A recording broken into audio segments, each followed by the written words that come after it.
Welcome to the Deep Dive. Today we're setting out to uncover what might just be one of history's most fascinating but maybe often overlooked golden ages. That's right. We're diving deep into the Pala Dynasty. Yeah. Now this was a really powerful empire that didn't just govern Eastern India for centuries, but fundamentally reshaped its culture, its intellectual landscape, and its whole artistic identity. Yeah, huge impact. Our mission, like always, is to really extract the most important nuggets of knowledge from, well, quite a rich tapestry of historical accounts and archaeological finds. We want to reveal not just what happened, but why it truly mattered back then, and maybe even why it matters to us today. Exactly.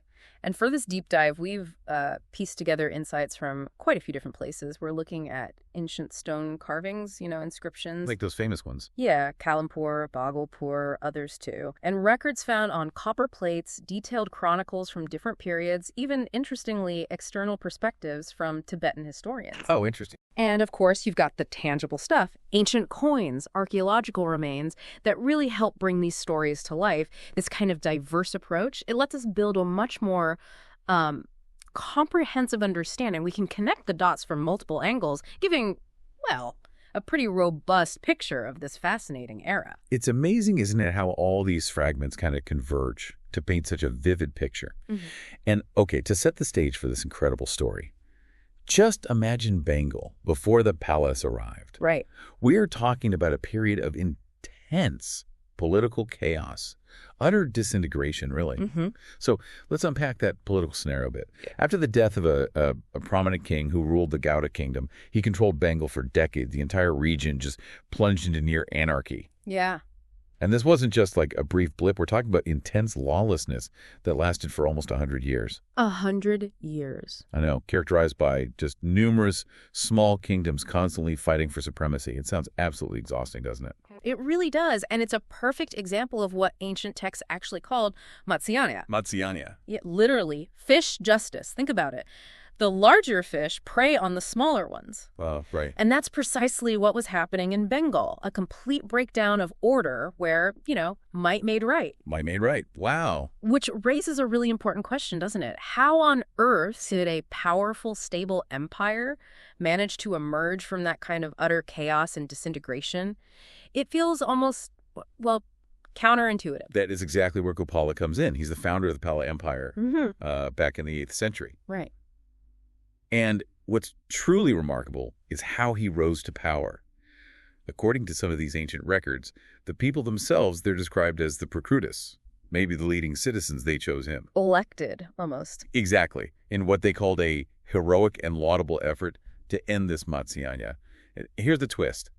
He wasn't from established royal blood. He was the son of a warrior named Devapala. This was a really unconventional path to becoming an emperor. And this non-royal origin, it leads us straight into a truly fascinating debate surrounding the Pala's social standing, their origins. Okay. Because while some early accounts describe Gopala's, well, perhaps humble beginnings, later historical records and, traditional accounts start to claim he was actually a Kshatriya, the warrior class. Trying to elevate him? Maybe, or even descended from a legendary solar dynasty. But then you have other sources that completely contradict this. They suggest they were actually of Sudra origin, possibly because of their strong Buddhist leanings. Right. Buddhism was sometimes seen differently by the Orthodox. Exactly. It makes you wonder, were these later, more noble claims maybe an attempt to legitimize humble origins, as some scholars suggest? Or, as other historians have observed, was Gopala genuinely elected, perhaps from a line that transitioned into a warrior class, and they patronized Buddhism right from the start? It's complex. It really shows the fluidity of social identity back then. It wasn't always fixed. So whatever his exact origins, by the time Gopala passed away, this newly founded Pala Dynasty had already conquered most of Bihar and Bengal. Pretty impressive start. Absolutely. Yeah. This period truly marked a turning point. It transformed Bengal from this chaotic battlefield into a significant seat of power and, importantly, kicked off what would become a remarkable era of cultural prosperity. Yeah, laid the groundwork. So Gopala laid the foundation, but the big question then became, could this fragile new empire actually last? Always the challenge. Exactly. And that's where his son, Dharmapala, steps onto the stage. Ready to transform this fledgling state into a real regional powerhouse. He rules from about 770 to 810 CE. Right. And he clearly had ambitious expansion plans. He made a really key strategic move by marrying a princess from the powerful Rashtrakuta dynasty down south. Smart politics. Totally. This wasn't just some royal wedding, it was a masterstroke. It solidified his southern flank, potentially turned a rival power into, well, maybe not an ally, but less of a threat. Allowed him to look elsewhere. Precisely. Allowing him to project power northward. And to underscore his growing authority, he took on these impressive imperial titles: Paramataraka, Paramesvara, Maharaja, big deal titles. Absolutely signaling his intent. And what's really insightful here is how Dharmapala navigated that pivotal tripartite struggle for control of Kannauj. This was a massive power play. The big three, right? Palas, Pathonaras, Rashtrakuta. Exactly. All vying for this prestigious center. Dharmapala actually managed to defeat Kannauj's king and strategically placed his own nominee on the throne. Oh, wow. Then he held an imperial court right there in Kannauj. And it was attended by rulers from across northern and central India: Bhoja, Matsya, Madra, Kuru, Yadu, Yavana, Avanti, Gandhara, Kira. Quite a guest list. It demonstrates the sheer breadth of his influence. Now, these rulers probably paid tribute, but they largely maintained their independence. It shows the extent of Dharmapala's authority, his reach, without necessarily needing direct annexation everywhere. Influence rather than just conquest. Okay, so following in his father's formidable footsteps was Devapala. Right. 810 to 850 CE. Dharmapala's son, the dynasty's third king. And just like his father, he was a truly great warrior. His successful military campaigns stretched incredibly far. Yeah, he really pushed the boundaries. Reaching as far as Cambodia in the northwest and the Deccan down south. And his victories were apparently attributed to clever war strategies. Shows real military command. Yeah, and to elaborate on Devapala's conquests, we have ancient inscriptions, like the Badal Pillar inscription. It tells us he destroyed the Utkala. There's that roughly Orissa region? Generally, yes. Invaded Pragyotisha, which is present-day Assam, where the king apparently just surrendered without a struggle. Quite the reputation, then. Must have been. It also says he broke the dignity of the Hunas and humbled the Gurjara and Dravida lords. It's clear he was a dominant force, securing the empire's borders and really expanding its reach. Seems like it. And it's also worth noting there was a prominent Buddhist poet, Vajrasattva, present in Devapala's court. So you have this vibrant intellectual atmosphere existing right alongside the military might. Culture and conquest going hand in hand. And speaking of fascinating historical glimpses, there's this emperor, Mahendrapal, Devapala's son and successor. Ah, yes, the rediscovered one. Exactly. He was almost completely lost to history. If it wasn't for a chance discovery back in 1987 in the Malda district, we might never have even known he existed. Incredible act. Right. And the significance of this find includes his copper plate inscription and, importantly, the structural remains of a 9th century Buddhist vihara, a large monastery called Nandadurgika Udranga Mahavihara, apparently a leading Buddhist center of learning at the time. Just shows you how much might still be buried out there. Totally. Makes you wonder. So transitioning forward quite a bit, we come to Mahipala first. He ruled from 977 to 2027 CE. Long reign. Very long. And he's often regarded as the second founder of the Pala Dynasty. And for good reason. Over his impressive 50-year reign, he managed to restore much of the empire's former glory. After some decline, perhaps. Yes, there seems to have been a dip.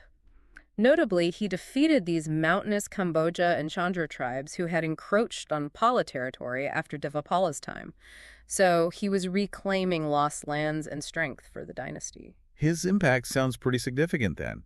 Historical records, for instance, show his orders for constructing sacred structures throughout Bihar.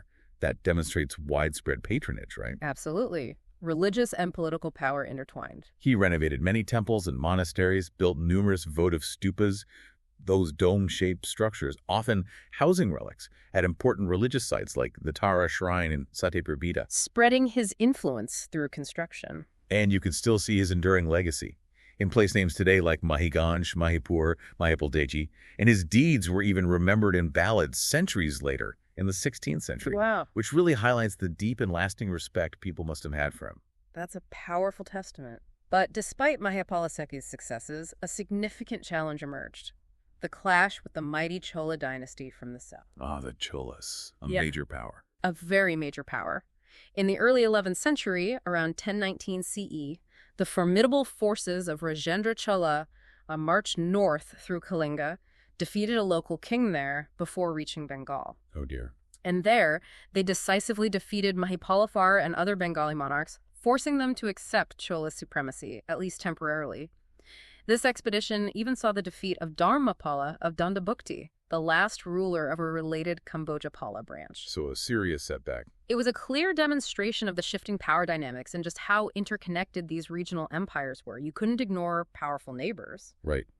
Okay, so our review of the major Pala rulers, let's conclude with Ramapala.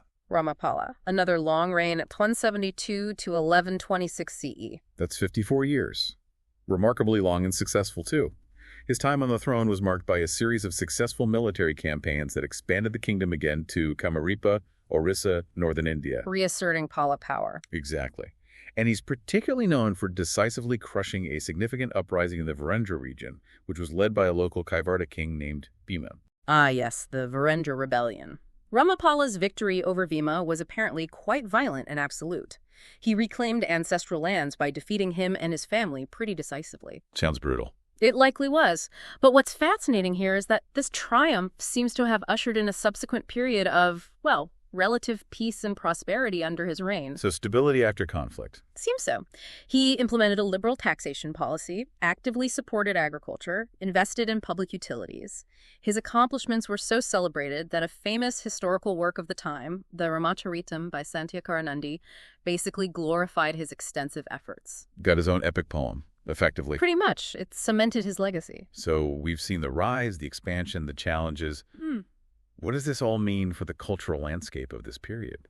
The Palas were clearly significant patrons of religion. Hugely significant. While they were largely Mahayana Buddhists, that's a major branch emphasizing universal salvation, and also strong patrons of Vajrayana, its more esoteric tantric form. Yeah. They really reignited interest in Buddhism across the Indian subcontinent. Yeah, it was flourishing under them while maybe declining elsewhere. But here's what I find crucial insight. They were remarkably inclusive, weren't they? They absolutely were. They also patronized Shaivism and Vaishnavism within Hinduism. They made land concessions to brahmanas and priests. This really showcases a period of remarkable religious coexistence. Which feels quite surprising, maybe, for a single dynasty with a strong Buddhist identity. It does. It points to a breadth of patronage, a kind of pluralism that's really noteworthy. Yeah. And beyond religion, the Pals were not just conquerors. They clearly understood that knowledge was power. Their monumental contributions to education transformed Eastern India into, arguably, the intellectual powerhouse of Asia at the time. That's a huge claim. Well, consider this. They didn't just renovate the world-renowned Nalanda University. Already famous. Already famous, yes. Which, at its peak, housed, get this, 10,000 students and teachers from all across Asia. But they also founded Vikramashila University and the Somapura Mahavihara. These were all major Buddhist academic centers. They established an unparalleled global brain trust right there in the region. And the details about these places are just mind-blowing. Nalanda had this vast curriculum, and Dharmapala apparently endowed it with the royal income from 200 villages. Incredible resources. And Vikramashila was so significant, it directly competed with Nalanda. It boasted over 100 faculty and more than 1,000 students. Big numbers for the time. And it specialized in Tantra training. It even produced figures like Atisha Dipankara Srinana, who became a foundational figure in Tibetan Buddhism. Huge influence spreading outwards. And both these incredible universities thrived for about 400 years. Yeah. Before, tragically, being destroyed around 1200 CE. A huge loss. Yeah. And Somapura Mahavihara, which is now a UNESCO World Heritage Site, that served as a prominent learning center, not just for Buddhism, but also for Jainism, Jaina Dharma, and Hinduism, Sanatana Dharma. Even more inclusive. Yes. And its architectural influence was so profound that it reached as far as Southeast Asia, places like Cambodia. It just showcases the widespread cultural impact of the palace. Okay, let's shift to their artistic legacy, starting with architecture. The palace were clearly prolific builders. Oh, absolutely. Constructing numerous Mahaviharas, those large monasteries, stupas, chaityas, or prayer halls, temples, forts. The whole range. Interestingly, you mentioned Buddhist art dominated their architecture for the first couple of centuries, right? And then Hindu art became more prominent later on. That seems to be the trend, yes.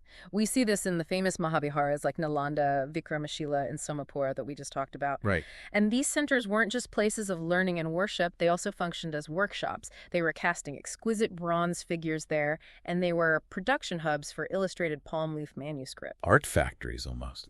In a way, yes. And what's truly remarkable is how Dharmapala's Somapura Mahavihara in Paharpur, now in Bangladesh, one of India's largest Buddhist viharas, directly influenced architecture in countries like Myanmar and Indonesia. Wow, that Venga style reaching far. Exactly.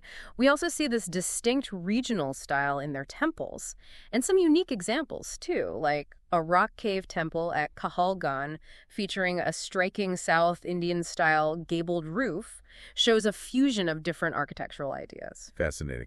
Okay, and when it comes to palace sculpture, under their patronage, the existing sculptural tradition, which was already impressive from the Gupta era, reached what some call unprecedented heights. Yeah, a real flourishing. Creating a truly unique and distinct period of Indian art. The sculptors of this era were celebrated for their aesthetic genius. They developed a new type of stone and bronze sculpture, showing remarkable skill, especially in bronze casting. The characteristics of palace sculpture are quite distinctive. You find large numbers of statues, mostly Buddhist-inspired, as you'd expect. But significantly, they also depicted a diverse pantheon of Hindu gods, Surya, Vishnu, Ganesh. This really showcases their unique approach to religious art during this period. It wasn't exclusively Buddhist. Reflecting that broader patronage we discussed. Precisely. Aesthetically, they often show only the frontal aspects of the body, and they're known for these slim, really graceful forms, often adorned with exquisite jewelry. Elegant. Very elegant. And we have some wonderful examples of bronze figures surviving, like the first known bronze Vishnu, a beautiful 12th century Avalokiteshvara, a Buddha in the Bhumisparsha Mudra. Really stunning work. Sounds incredible. Finally, let's touch on Pala painting. They are widely regarded as the founders of the miniature form of painting in India. That's a major claim to fame. It is. And those Buddhist monasteries, like Nalanda and Vikramashila, were significant centers for this beautiful art form, too. Yes, these artworks primarily took the form of illustrations on palm leaf manuscripts, usually depicting Buddhist themes. The Pala style is characterized by a naturalistic approach that skillfully evoked the ideal shapes you see in their contemporary bronze and stone sculpture. So a connection between the mediums. Definitely. All while retaining a sense of the classical art you might find in earlier periods, like at Ajanta. These manuscripts often featured really vibrant colors and intricate details, bringing the narratives to life. We have examples like the Akasahasrika Prajaparamita Sutra. The Perfection of Wisdom Sutra. Exactly. And the Pancharaksha manuscript cover. Beautiful examples. And we can't forget terracotta art, can we? During the Pala period, terracotta, basically earthenware, really developed into artistic and attractive shapes. Yeah, used a lot for decoration. Primarily for decorative purposes, especially adorning walls. Artists depicted both religious themes and, interestingly, scenes from ordinary life, showcasing the versatility of the medium. Gives you a glimpse into everyday existence, too. Totally. It's widely agreed that clay art really reached its pinnacle during this era, beautifully exemplified by those intricate plaques found at major Mahaviharas like Paharpur. Some really fantastic narrative panels there. So a true golden age of art and culture? But like all empires. It couldn't last forever. While the Pala era was indeed a golden age, Ramapala's success, unfortunately, was relatively short-lived in the grand scheme. His successors were weaker, they just weren't able to prevent the continued decline of the empire. What happened? Internal issues, external pressure. Probably a mix of both. What's insightful here is that another dynasty, the Sena dynasty, began to rise as an independent force right there in the region. A new challenger emerges. Exactly, and northern Bengal eventually fell to the Sens during the reign of Madam Pal, who was the last known Pala king. His rule became confined to just a small part of Bihar, a shadow of its former self. So, having taken this incredible journey through the Pala dynasty, from anarchy to golden age to decline, what are the core lessons, maybe? What lasting impact did the Palas leave behind that continues to resonate even today? Well, I think their legacy is truly immense and multifaceted. Firstly, you have the religious revival. They were major patrons of Mahayana and Vajrayana Buddhism, allowing it to thrive in eastern India during a period when maybe Brahminical traditions were experiencing a revival elsewhere. Kept the flame alive, so to speak. In many ways, yes. Secondly, those educational hubs. They weren't just patrons, they actively revived and richly endowed great Buddhist universities like Nalanda and founded new ones like Vikramashila and Odantapuri. These places attracted scholars from all across Asia, establishing an unparalleled intellectual hub. A beacon of learning. Absolutely. Thirdly, the Pala Empire served as a vital civilizational bridge. It was a link between India and the broader Buddhist world, profoundly influencing the cultures and spiritual landscapes of Tibet, Nepal, and Southeast Asia through the transmission of ideas, art, scholars. Spreading influence far beyond their borders. Definitely. Fourth, that artistic innovation. They developed a truly unique sculptural and artistic style, often using that characteristic black basalt. Graceful, spiritual, technically refined art, which directly influenced the art we see later in the Himalayan regions. You can trace the lineage. You can. Fifth, that religious coexistence we talked about. Despite their strong Buddhist focus, they also supported Hindu temples and Brahmin scholars, exemplifying a remarkable religious harmony for the time. A lesson there, perhaps. Perhaps. Sixth, regional stability. For centuries, the dynasty brought relative peace and order to eastern India. That stability was absolutely essential for sustained cultural and intellectual activity to flourish. You need peace for universities and art to thrive. True. Can't build monasteries while constantly fighting for survival. Exactly. And finally, they laid the early intellectual and cultural foundations for Bengal's later prominence in Indian history. They set the stage. Wow. What an incredible journey we've taken through the Pala Dynasty. From, as we said, a period of utter anarchy to this golden age of cultural and intellectual flourishing. Before their eventual decline, it really is a testament to how one lineage can profoundly shape a region for centuries. It is. And what's truly striking, I think, is how one dynasty, rising from what seems like potentially humble beginnings, could so profoundly shape the destiny of an entire region, leaving behind this legacy that continues to resonate through art, architecture, intellectual traditions centuries later. So what does this all mean for you listening? Perhaps it's the powerful reminder that even in times of widespread chaos, maybe a singular focus on culture, on education, and strategic leadership can actually lay the groundwork for centuries of influence and prosperity. Which brings up an important question for you to ponder. What other lost golden ages might be out there, still waiting to be rediscovered and appreciated for their lasting impact on the world we know today?